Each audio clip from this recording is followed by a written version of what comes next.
Bonjour à tous, bienvenue sur ma chaîne. Je vous retrouve aujourd'hui pour une vidéo un peu spéciale. J'ai décidé de participer à un challenge. C'est le challenge qui a été proposé par Ludo, qui commence le 1er février, donc il était un peu de temps que je vous présente ma pile à lire. Ce challenge, c'est le mois de la romance. Du 1er au 28 février, il faut lire des livres sur le thème de l'amour, c'est-à-dire des livres que j'ai beaucoup l'habitude de lire, étant donné que je n'en lis jamais. J'ai une sainte horreur de ça, ça m'ennuie, mais j'ai décidé de faire ce challenge, je ne sais pas pourquoi, peut-être parce que j'apprécie beaucoup Ludo, j'aime beaucoup ses vidéos, donc du coup, je me suis dit, allez, on se lâche et au mois de février, je vais faire un effort, je vais lire quelques romances. Je reprends mon petit carnet parce que forcément, j'ai tout noté dessus, mais je me souviens plus vraiment de toutes les consignes qui étaient données. Tout d'abord, il faut choisir un niveau de lecture. Alors, il y a plusieurs niveaux, il y en a 4. Il faut, soit on aime un peu, on lit 2 livres, beaucoup 5 livres, passionnément 8 livres et à la folie 10 livres. Ensuite, il y a plusieurs consignes à respecter. Alors déjà, pour le niveau, je me suis dit, bon, 2 livres, c'est quand même pas la mer à boire. Je vais mettre un petit coup de pouce en plus et je vais essayer d'en lire 5. Ce qui fait que j'ai choisi donc le 2e niveau, beaucoup. Il y a ensuite des consignes à respecter. Alors, les consignes, en fait, doivent répondre à la moitié des livres. C'est-à-dire que, bon, alors forcément, j'ai choisi 5 livres, donc je ne vais pas prendre 2 consignes et demie, je me suis mis 3 consignes. Mais si, par exemple, j'avais pris les 8 livres, ça faisait 4 consignes. Bref, les consignes qui ont été données par Ludo, c'est du rose sur la couverture, plus de 400 pages, un livre sorti depuis moins de 5 mois, un auteur que j'ai déjà lu, une histoire qui se passe dans le milieu du sport, une histoire qui se passe dans un lycée, des héros qui sont à l'opposé l'un de l'autre, un héros millionnaire, une tome d'une saga ou 2 personnes qui travaillent. Bon, c'était quand même relativement facile, je leur remercie. Du coup, j'ai trouvé consigne à mon livre et donc ces livres, la 3e étape de ce challenge, il faut donc forcément lire les livres et ensuite partager son avis, soit sur la page Facebook du challenge, en faisant des vidéos, ou en faisant un article sur un blog, ou en parlant comme ça sur cette page Facebook qui est donc dédiée à ce challenge. J'ai donc choisi, comme je vous disais, 5 livres. Je m'en suis rajouté un petit, mais alors pour le plaisir, parce que je me disais que, étant donné que j'avais pris 3 livres avec la consigne et que je me laisse toujours une petite marge en me disant, si j'ai vraiment pas envie de lire un des livres, j'aimerais bien toujours avoir une petite roue de secours. Du coup, je me suis pris 6 livres et je vais donc vous présenter. Il y en a plusieurs que j'ai sur ma liseuse, donc j'essaierai de vous mettre la couverture ici ou là. On va donc commencer par les livres que j'ai sur ma liseuse. Le premier livre que j'ai prévu de lire est le livre de Georgia Caldera, Nos chemins de travers. Je sais pas pourquoi, peut-être parce que Georgia Caldera, j'avais jamais lu cet auteur et du coup j'avais envie de découvrir. J'avais vu que les notations étaient plutôt pas mal. Je n'avais pas lu le résumé. C'est l'histoire de Louis et Emma. Louis et Emma se côtoient tous les jours à la fac, au centre équestre, et pourtant ils ne se connaissent pas. Ils sont un peu à l'opposé l'un de l'autre. Il y en a un qui est très populaire, c'est Louis. Tout le monde le connaît, tout le monde l'adore. Toutes les filles craquent sur lui malgré le fait qu'il soit très arrogant. Et Emma, elle, est très solitaire et son seul but est de pouvoir passer inaperçu. Louis et Emma s'évitent donc jusqu'au jour où Louis va humilier publiquement Emma. Mais il va se passer apparemment un accident, quelque chose qui va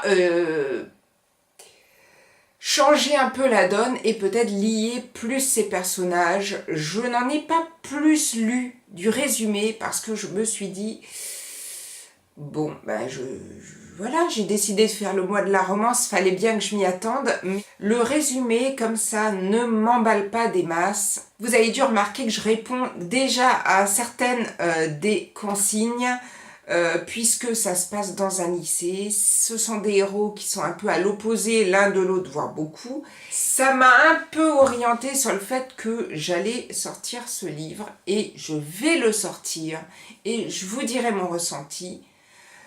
Pour l'instant, comme ça, voilà, la lecture du résumé, je ne sais pas si c'est le premier que je vais lire, mais on va le faire et je vais réussir, et peut-être que je vais me rendre compte qu'au final, ça me plaît beaucoup. Le deuxième livre que j'ai prévu de lire, toujours sur ma liseuse, c'est le livre Retombé amoureux de Théo Lemâtre. Pareil, de très très bonne notation sur Babelio, ce qui fait que je me suis dit, je vais le lire. C'est l'histoire de Séraphin et Marilyn. Ils vivent en couple, mais leur couple bat un peu de l'aile. Ils commencent tous les deux à s'essouffler dans leur vie amoureuse. Lui est un ancien acteur un peu à la dérive, elle est orthodontiste, et ils n'ont vraiment plus de points en commun. Et un jour, un coup de téléphone va tout changer, et ils vont un peu essayer de faire que leur vie amoureuse reprenne, et donc d'essayer de retomber amoureux de l'un de l'autre en reconstruisant un peu leur vie sur les cendres de leur ancienne vie. Ça m'emballe pas plus que ça, je dirais quand même qu'il m'emballe un peu plus que celui de Georgia Caldera, donc je sortirai peut-être celui-ci avant. Théo Lemâtre, j'avais lu Le complot de Tchernobyl, que j'avais beaucoup aimé. Forcément, vu le titre, vous vous doutez que c'était pas une romance. J'avais bien aimé, donc du coup, j'avais envie de découvrir cet auteur sous un autre angle, et comme il y avait ce mois de la romance, forcément j'en ai un peu profité. J'ai ensuite prévu de lire Après toi de Jojo Moyes. J'avais lu Avant toi, et ça fait un moment que j'avais lu. J'avais bien aimé, et donc du coup, je ne sais pas pourquoi, la suite était restée sur ma liseuse. Je pense que j'avais tellement bien aimé au final Avant toi, que j'avais peur de la suite en me disant, et si c'était un peu raté, on ne sait jamais. Moi en général, les suites de bouquins comme ça, je m'en méfie toujours. J'ai souvent été déçue. On verra bien ce que ça donne, mais c'est vrai que celui-là, il faut que je le sorte, et c'était quand même le moment idéal pour le faire. J'ai ensuite prévu de lire La dernière lettre de son amant, toujours de Jojo Moyes. C'est un livre que j'avais aussi. Alors j'ai vu de très bonnes critiques dessus, j'ai vu de très mauvaises. Je sais pas trop ce que ça va donner. Je l'avais sur ma liseuse. D'ailleurs, je remercie Ludo d'avoir fait ce challenge, parce que ça va me faire sortir des livres qui, à mon avis, auraient pris racine sur ma bibliothèque, parce que il y en a certains, ça fait trop longtemps, tout du moins un là que je vais vous présenter en livre, que j'ai eu il y a quelques années déjà, et que je n'ai jamais lu. Bref, on revient sur La dernière lettre de son amant, qui est un destin entre deux femmes qui vont un peu s'entremêler. Là, on retrouve une jeune femme de 32 ans, Élise, qui est amoureuse d'un homme marié, et qui a des difficultés dans son travail. Et on retrouve aussi Jennifer. Jennifer a été mariée, elle est victime d'amnésie depuis 40 ans suite à un accident, et donc le destin de ces deux femmes va s'entremêler dans cette histoire, deux histoires d'amour compliquées. Jojo Moyes, par contre, j'avais beaucoup aimé son écriture. Donc, je vais sortir peut-être Après toi, et puis si vraiment j'ai été motivée, je sortirai La dernière lettre de son amant. On va passer à Tous les garçons que j'ai aimés de Jenny Han. Alors, Jenny Han, passé un temps, alors c'était vraiment au tout début de ma chaîne, j'avais lu la fameuse série L'été où je suis devenue jolie. Bon, j'avais lu ça, il me semble, vers le mois de juillet. C'était assez mignon, ça m'avait, on va pas dire plu, Mais bon, pour une lecture estivale, j'avais trouvé ça plutôt sympa à lire et rapide. Et celui-ci, moi, rien que la couverture, bon, ça fait très ado, fleurs bleues, machin. Ça m'emballait pas des masses, malgré le fait que j'avais quand même vu des gens qui avaient bien aimé ce livre. Et donc c'est le fameux livre qui prenait racine dans ma bibliothèque. Du coup, le mois de la romance, alors j'ai un peu regardé dans mes bibliothèques ce que j'avais. Et j'ai vu celui-ci sortait un petit peu et qui me disait « Lis-moi, c'est le mois de la romance, lis-moi ». Du coup, bon, bah, je vais essayer de le lire. Ça va un peu, peut-être, si je le lis, me forcer à le sortir de ma palle, enfin. Mais bon, Jenny Han, c'est vrai que ça m'avait pas déplu. Le gros avantage de ce livre, c'est qu'il est écrit hyper gros. Donc déjà, c'est simple à lire, même si moi, je suis pas fan des grosses écritures. J'ai envie de me dire, ça va être lu assez rapidement. Donc je risque de ne pas trop m'enliser dans la lecture. Pas trop regarder. C'est une histoire de lettres ou de lettres d'amour. Je crois qu'elle écrit à tous les garçons qu'elle a aimés. D'où le titre. Hein. Et il me semble que...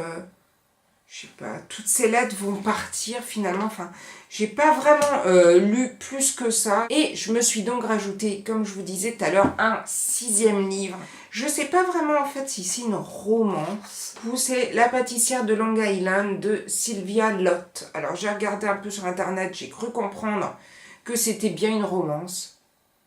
Je me le rajoute au cas où, par exemple, je sèche sur Jojo Moyes et que du coup je lise pas le suivant ou que j'en sache sur un autre. C'est l'histoire de Marie que son père envoie chez ses 2 frères à New York pour l'empêcher de fréquenter l'homme qu'elle aime, et elle arrive donc avec son cœur brisé et une recette de gâteau au fromage blanc à Brooklyn en 1932. Je pense que ça doit être relativement facile à lire.